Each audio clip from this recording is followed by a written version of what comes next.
Hi there, I'm Dave Hersicorn with the law firm Private Counsel, and this is a behind-the-scenes private briefing on the Supreme Court's decision in King versus Burwell, which is this term's Affordable Care Act case. Seems like there's one every year. Well, this year it's King versus Burwell. Now, I decided to do this briefing for a couple of reasons. First of all, I have a lot of friends in the legal community who've been asking me my opinion about this case, and it just seems like the most efficient way to answer that question is to do a video. Also, I've been watching the news and all the commentary, and it's troubling. They're all talking about the wrong stuff. They're talking about the political horse race type things. You know, how will this affect Obama's legacy or the Republicans' chances in 2016? You know, what are the Republicans going to do? And, you know, I mean, that stuff is interesting and it makes decent television. But the reality is it has nothing at all to do with this case or how this case was decided. And the legal commentators who are going on are really just providing sort of a two-dimensional layer of, you know, superficial pap that's designed to make the political horse race stuff seem like it has some substance. But nobody's really delving into the actual opinion itself. So I decided that what I was going to do is I was going to break out some of those old law school skills and brief this case kind of like I would in law school. Except I'm going to share a little bit about my own personal opinions as well. And I should be upfront, I'm not a fan of this decision. I think it was poorly decided. The rationale or the irrational rationale and the illogical logic, it's just really, really poorly reasoned. There's no other way to put it. I should say, however, that I don't care about the outcome. The fact that they saved the Affordable Care Act or whatever doesn't really interest me a great deal. Maybe I'm naive, but I thought that, you know, no matter what the Supreme Court did with this case, that Congress would fix it or it would just continue without any problems. I just wasn't worried about that aspect. I just was hoping that however they decided the case, that they would get it right. And unfortunately, they didn't. Now, let's first look at how this case actually happened in the first place. It's surprising of all they're talking about the case, nobody's actually talking about how the case happened. So it starts, of course, with the fact that the Affordable Care Act required that there be an exchange in every state. And, you know, of course, the federal government doesn't have the ability to tell states that they must establish an exchange. So they encouraged them to establish an exchange and gave them until January of 2014 to do that. And there are requirements of what a state exchange would have to be, and those are found in 26 U.S. Code section 18031. And basically, you know, the states that established exchanges, they established them under that section. Now, if they didn't establish an exchange, they elected not to, or they just tried and failed, then after January of 2014, then the Department of Health and Human Services was required to come in and establish an exchange in the state, and that was under 26 U.S. Code section 18041. So we got the 18031 is exchanges established by states, and 18041 is exchanges established by the federal government. Nobody would care if it weren't for the section that they added to the Internal Revenue Code, which is 26 U.S. Code section 36 capital B. Now that provides a lot of different things, but one of the things that it says is that for people whose incomes are low, specifically people whose incomes are below 4 times the federal poverty level, well, those people will qualify for subsidies that will help them buy their insurance. And, you know, and that's important because another section of the law said that you don't have to buy insurance if it's too expensive. And that was defined as being more than 8% of your income. So kind of, if you want to walk it through, just because I know it's confusing, you know, somebody whose income is on the low side would say, you know, I'm required to buy insurance. How much are my premiums? Are they more than 8% of my income? If no, then I have to buy insurance. If yes, it is more than 8%, then is my income below 4 times the federal poverty level? And if so, well, then I qualify for a subsidy that will bring the premium down to 8% of my income. And that was the way that they dealt with helping people buy insurance at the low end. I won't get into it here other than just to mention it, but there is a bubble of folks who are just above 4 times the federal poverty level, but whose insurance premiums are too high. That's this group of folks that end up not having to buy insurance at all. The other folks who at least arguably don't have to buy insurance are people who live in states that didn't establish an exchange. The reason is that Section 36B says that these subsidies are only available for people who live in states or who purchase an insurance through an exchange established by the state. Well, that seems, at least on its face, to be referring to Section 18031, and because those are the exchanges established by the state, and that wouldn't apply to exchanges established by the federal government, at least not the way that it's written. And that argument was used by these 4 enterprising young individuals that decided they wanted to challenge the Affordable Care Act. Their income was below 4 times the federal poverty level, and but their premiums were above 8% of their income. So they said, ha-ha, these premiums are too high, we don't have to buy insurance.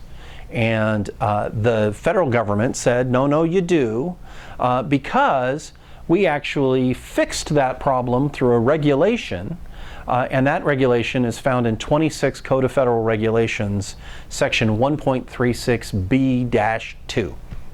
And basically that says that an exchange is defined as, quote, an exchange that serves the public, whether or not it was established by the state or by Health and Human Services.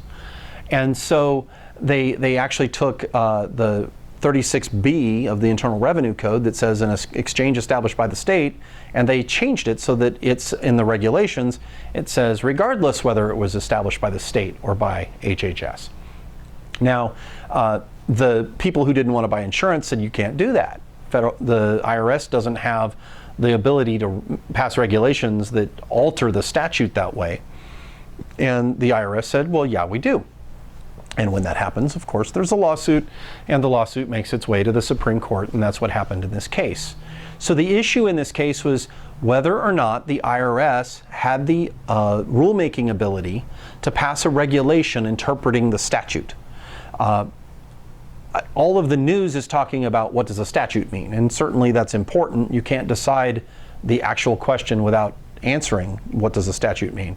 But the actual technical issue in this case has to do with the IRS's rulemaking authority, not with the interpretation of the statute.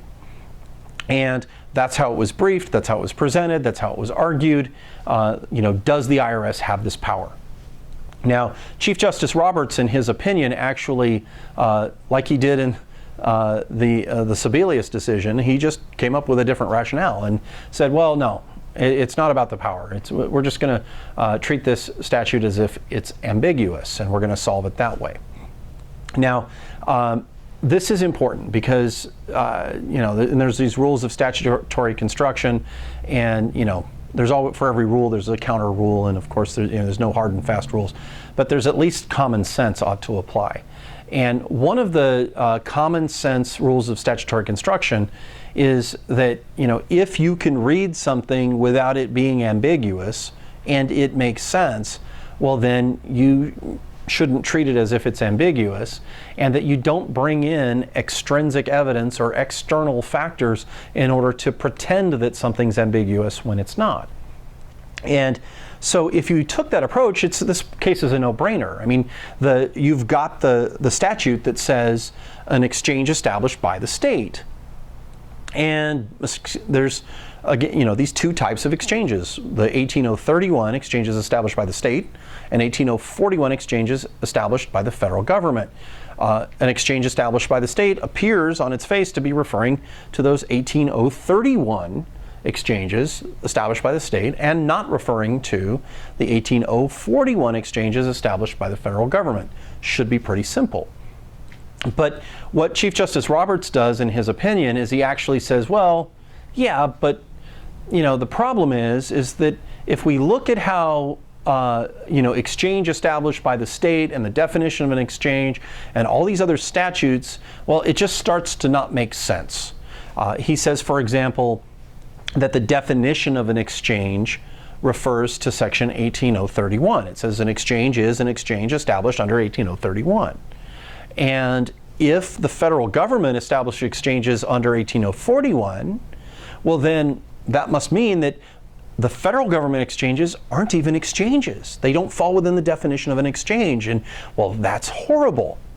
And not only that, but the 18041 uses the language. It says that if the state doesn't establish an exchange under 18031, then, and it says the HHS shall establish such an exchange under 18041. Well, so he says, okay, see the word such.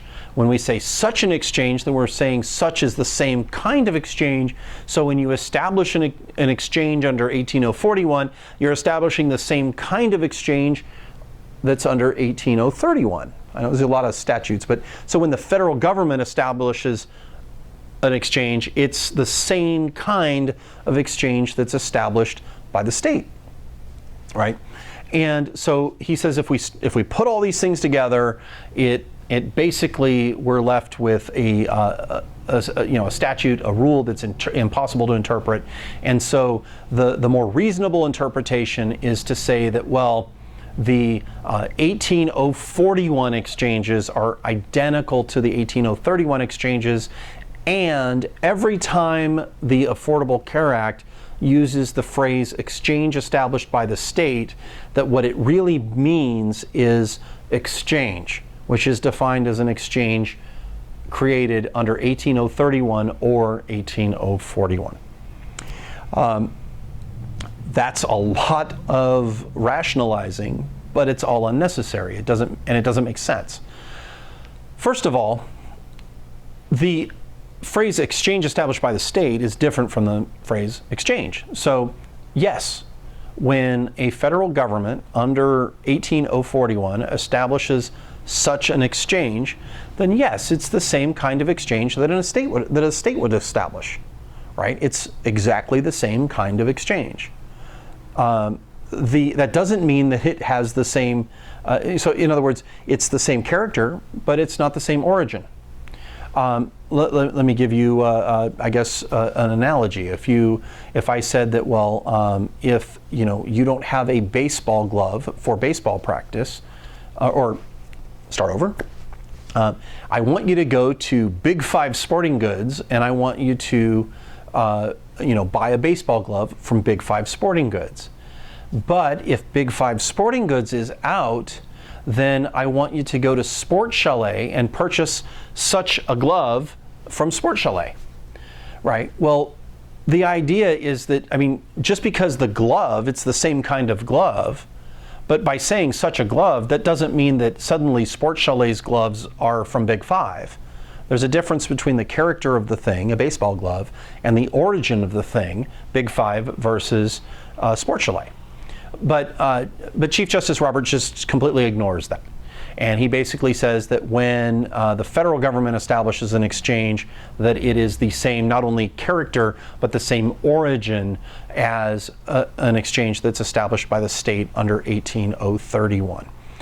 This is absolutely, it's counterfactual.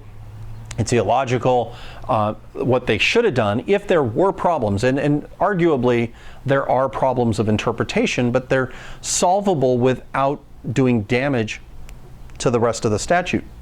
For example, you could say that, well, okay, an exchange, when we have a definition of exchange, then the exchange is referring to the requirements that are laid out in 18031, but not the origin. So in other words, it's character, not origin. And then when 18041 says that the federal government establishes that exchange, then again, when it says such an exchange, it's referring to the character, not the origin. And if you take that analytical approach, it's the character, not the origin, then all of the ambiguities, all of the problems, all of the interpretive problems that Chief Justice Roberts tries to pretend into the statute they go away. It's really that simple. And why they didn't do that, I don't understand, but they didn't. Well, I know why they didn't do it. They did it the way they did it because they had an outcome they were trying to reach, and they just, had to figure out a way to rationalize their way into that outcome. Now, this is not only irrational, but it's problematic for a couple of reasons. What it shows is that take a step back. Remember the IRS? The IRS passed these regulations, and these regulations interpreted all that. Well, even if, and this is important, even if you accept the ambiguity argument that Chief Justice Roberts made, we can't miss the fact that the IRS actually went beyond the language of the statute. They didn't say an exchange established by the state. They said whether or not, regardless whether it's established by the state or Health and Human Services. And the opinion failed to address that. Here's why that's important. See, and this is the whole delegation doctrine for us law nerds, but when can Congress delegate legislative power to an agency? Well, there's a whole body of law about that. But the upshot is that the agency can, or the Congress can delegate powers to the agency, but if they do, the agency has to stay within the bounds of the statute. They can't go outside the edge of the statute. They're just not allowed to do that. So if the statute says A, B, C, well, then they can say A, B, C, and they can talk about all the ways to accomplish A and all the ways to accomplish B and C and so forth.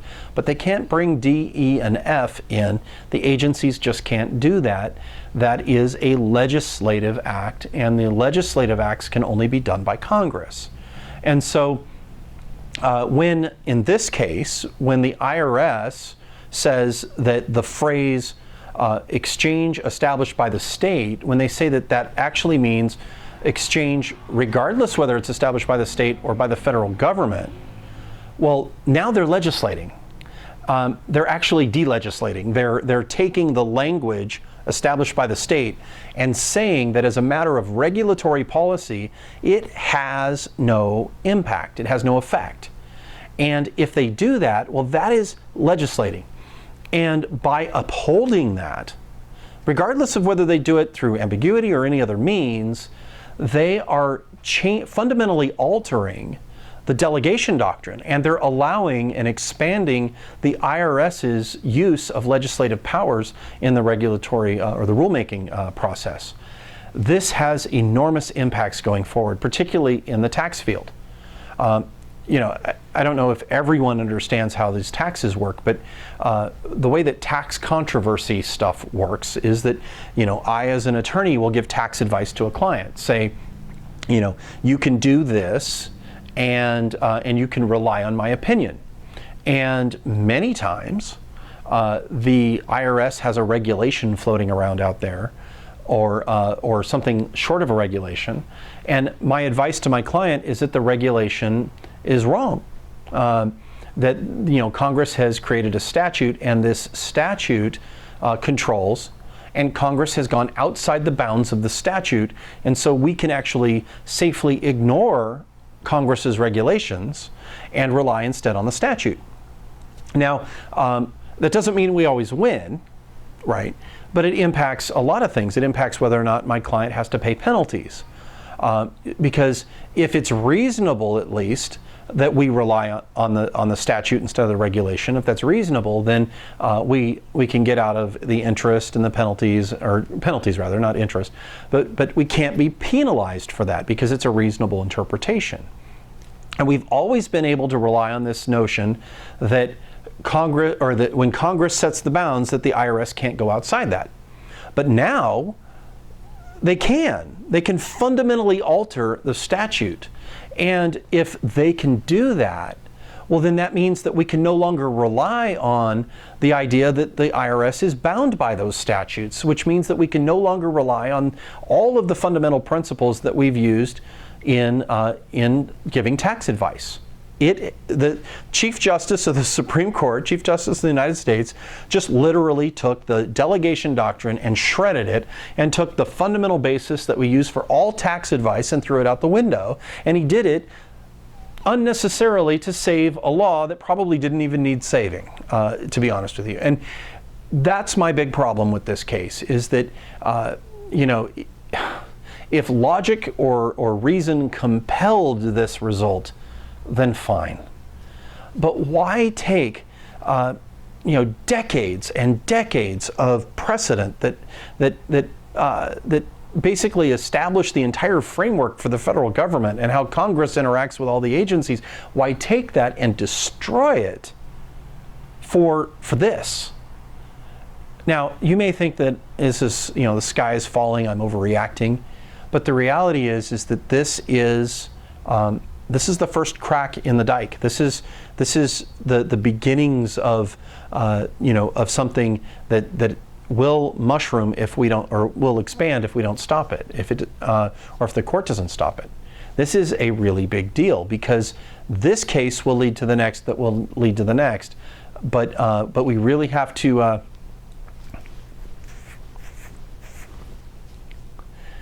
Now, you may think I'm overreacting.